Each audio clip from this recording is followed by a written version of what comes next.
मु से समय प्रभु को जानी नी मु गोटे छोट चाकरी करी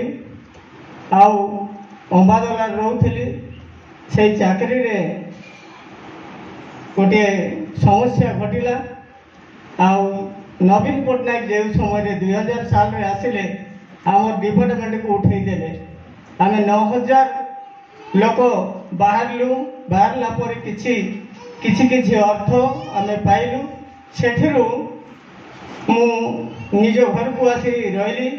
किछि दिन गला परे प्रभु दास सब बेले आसी आम गाँव प्रभु विषय किसी शिक्षा दौले किंतु मु शिखा शुणा इच्छा करूनी। आम दांडे किसी आसी से पौड़ शिक्षा करने इच्छा करी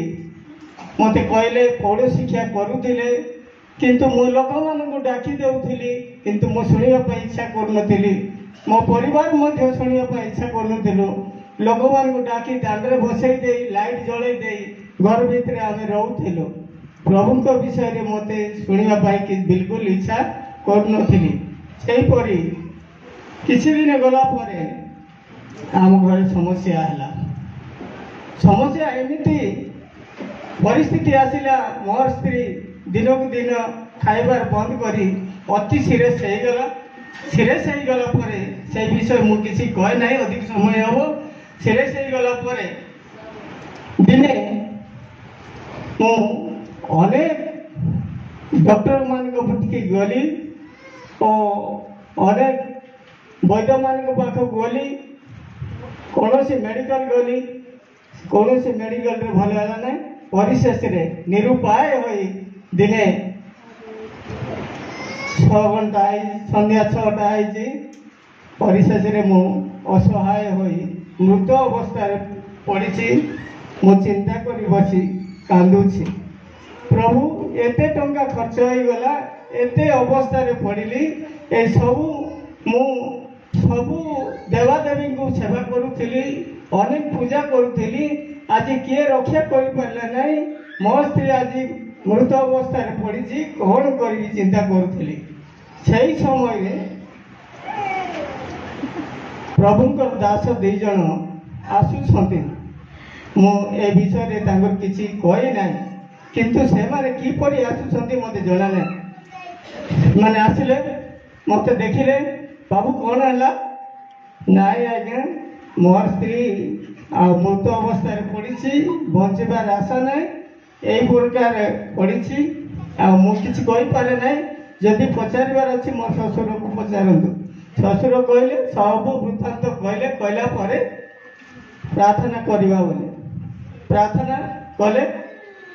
अनेक विषय अच्छी अति शीघ्र कहवाई चाहूँगी प्रार्थना कले संध्या 7टा 8टा समय प्रार्थना कर सारे तापर आसंता काली आमको डाकिले आम आसबू हाँ ठीक अच्छे चलीगले रात्रि घंटे से टिके शब्द है पानी पाटी पकड़े भी पीऊना यहीपरी अवस्था थिला किंतु राति घंटे समय से पाटी खोलला से शब्द करबार मुई भाविली कौन है कौन खाइबू ना पीबू बोली पानी ताकू देली अध ग्लास पानी पीला तापर मुई भाविली जो समय लोक मरीजे से समय किसी खाद्य खाला पर मरीजे तापर मु चिंता कली ये निश्चय मरीज बसिक अनेक देखुची अध घंटा गला घंटाटे गला तापर चिंता कली निश्चय प्रभु रक्षा कले आउ ये मरब ना तापर मोर शाशु शशुर शोती से उठेली उठेला देख यही परिस्थिति है अध ग्लास पानी देली से पीला किंतु वर्तमान एवं बंची से मरब बोली भावुली किंतु बंची आज ठारू से मरब ना निश्चय बचो बोली कहबारू